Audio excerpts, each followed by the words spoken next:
Capítulo 48. Culto familiar.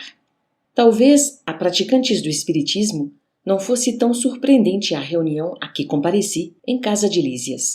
Aos meus olhos, porém, o quadro era inédito e interessante. Na espaçosa sala de estar, reunia-se pequena assembleia de pouco mais de 30 pessoas. A disposição dos móveis era a mais simples. Enfileiravam-se poltronas confortáveis, 12 a 12, diante do estrado, onde o ministro Clarencio assumira a posição de diretor, cercando-se da senhora Laura e dos filhos. À distância de 4 metros, aproximadamente, havia um grande globo cristalino, da altura de 2 metros presumíveis, envolvido na parte inferior em longa série de fios que se ligavam a pequeno aparelho idêntico aos nossos alto-falantes. Numerosas indagações me bailavam no cérebro.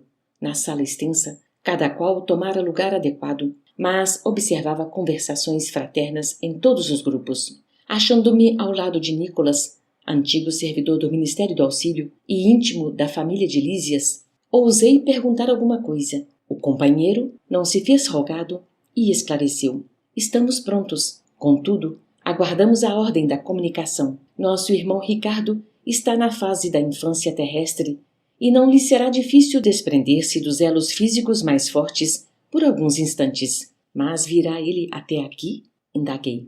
Como não? Revidou o interlocutor. Nem todos os encarnados se agrilhoam ao solo da terra, como os pombos-correios que vivem, por vezes, longo tempo de serviço entre duas regiões, espíritos há que vivem por lá entre 2 mundos. E, indicando o aparelho à nossa frente, informou. Ali está a câmara que Nolo apresentará. Por que o globo cristalino? Perguntei curioso. Não poderia manifestar-se sem ele?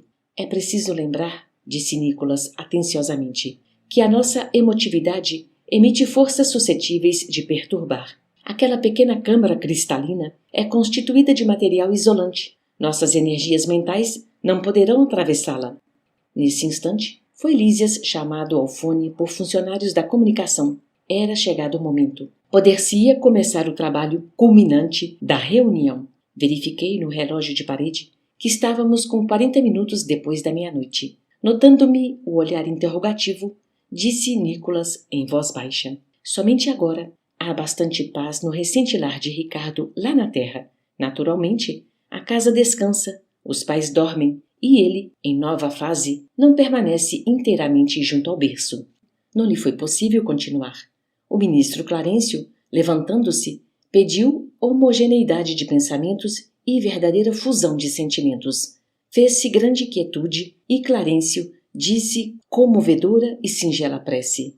Em seguida, Lísia se fez ouvir na cítara harmoniosa, enchendo o ambiente de profundas vibrações de paz e encantamento. Logo depois, Clarencio tomou novamente a palavra. Irmão, disse, enviemos agora a Ricardo a nossa mensagem de amor. Observei então, com surpresa, que as filhas e a neta da senhora Laura, acompanhadas de Lísias, abandonavam o estrado, tomando posição junto dos instrumentos musicais. Judite, Yolanda e Lísias se encarregaram, respectivamente, do piano, da harpa e da cítara, ao lado de Teresa e Heloísa, que integravam o gracioso coro familiar. As cordas afinadas casaram os ecos de branda melodia e a música elevou-se, cariciosa e divina, semelhante a gorjeio celeste. Sentia-me arrebatado a esferas sublimes do pensamento, quando vozes argentinas embalaram o interior. Lísias e as irmãs cantavam maravilhosa canção, composta por eles mesmos. Muito difícil frasear humanamente as estrofes significativas, cheias de espiritualidade e beleza, mas tentarei fazê-lo para demonstrar a riqueza das afeições nos planos de vida que se estendem para além da morte. Pai querido, enquanto a noite traz a bênção do repouso, recebe, Pai carinhoso, nosso afeto e devoção. Enquanto as estrelas cantam, na luz que as empalidece, vem unir a nossa prece à voz do teu coração. Não te perturbes na estrada de sombras do esquecimento, não te doa o sofrimento, jamais te firas no mal, não temas a dor terrestre, recorda a nossa aliança, conserva a flor da esperança para a aventura imortal. Enquanto dormes no mundo, nossas almas acordadas relembram as alvoradas desta vida superior. Aguarda o porvir risonho, espera por nós, que um dia volveremos à alegria do jardim do teu amor. Venha a nós, Pai generoso, volta à paz do nosso ninho, torna as luzes do caminho, ainda que seja a sonhar. Esquece um minuto a terra e vem sorver da água pura de consolo e de ternura das fontes de nosso lar. Nossa casa não te ouvida, o sacrifício, a bondade, a sublime claridade de tuas lições no bem. Atravessa a sombra espessa, vence, Pai, a carne estranha, sobe ao cume da montanha, vem conosco orar também. Às derradeiras notas da bela composição, notei que o globo se cobria interiormente de substância leitosa acinzentada, apresentando logo em seguida a figura simpática de um homem na idade madura. Era Ricardo. Impossível descrever a sagrada emoção da família dirigindo-lhe amorosas saudações. O recém-chegado, após falar particularmente à companheira e aos filhos, fixou o olhar amigo em nós outros, pedindo fosse repetida a suave canção filial que ouviu banhado em lágrimas. Quando se calaram as últimas notas, falou comovidamente: Ó meus filhos, como é grande a bondade de Jesus, que nos aureolou o culto doméstico do Evangelho com as supremas alegrias desta noite. Nesta sala, temos procurado, juntos, o caminho das esferas superiores. Muitas vezes, recebemos o pão espiritual da vida e é, ainda aqui, que nos reencontramos para o estímulo santo. Como sou feliz! A senhora Laura chorava discretamente. Lísias e as irmãs tinham os olhos marejados de pranto. Percebi que o recém-chegado não falava com espontaneidade e não podia dispor de muito tempo entre nós. Possivelmente, todos ali mantinham análoga impressão, porque vi Judite abraçar-se ao globo cristalino, ouvindo-a exclamar carinhosamente: Pai querido, diga o que precisa de nós. Esclareça em que poderemos ser úteis ao seu abnegado coração. Observei, então, que Ricardo pousou o olhar profundo na senhora Laura e murmurou: Sua mãe virá ter comigo em breve, filhinha. Mais tarde, virão vocês igualmente. Que mais eu poderia desejar para ser feliz, se não rogar ao Mestre que nos abençoe para sempre?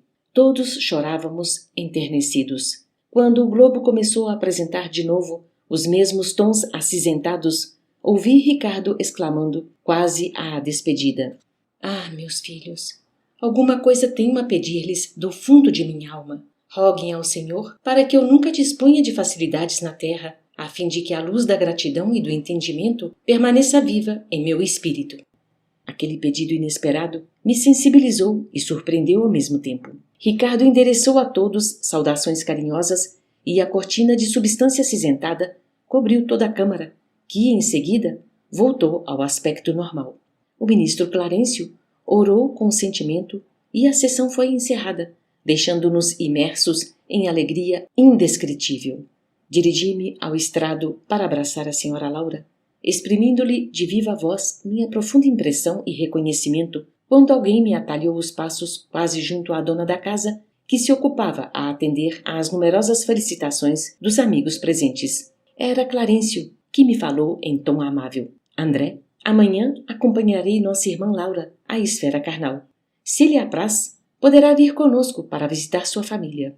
Não podia ser maior a surpresa. Profunda sensação de alegria me empolgou, mas lembrei instintivamente o serviço das câmaras. Adivinhando-me, porém, o pensamento, o generoso ministro voltou a dizer: Você tem regular quantidade de horas de trabalho extraordinário a seu favor. Não será difícil a Genésio conceder-lhe uma semana de ausência, depois do primeiro ano de cooperação ativa. Possuído de júbilo intenso, agradeci, chorando e rindo ao mesmo tempo. Ia, enfim, rever a esposa e os filhos amados.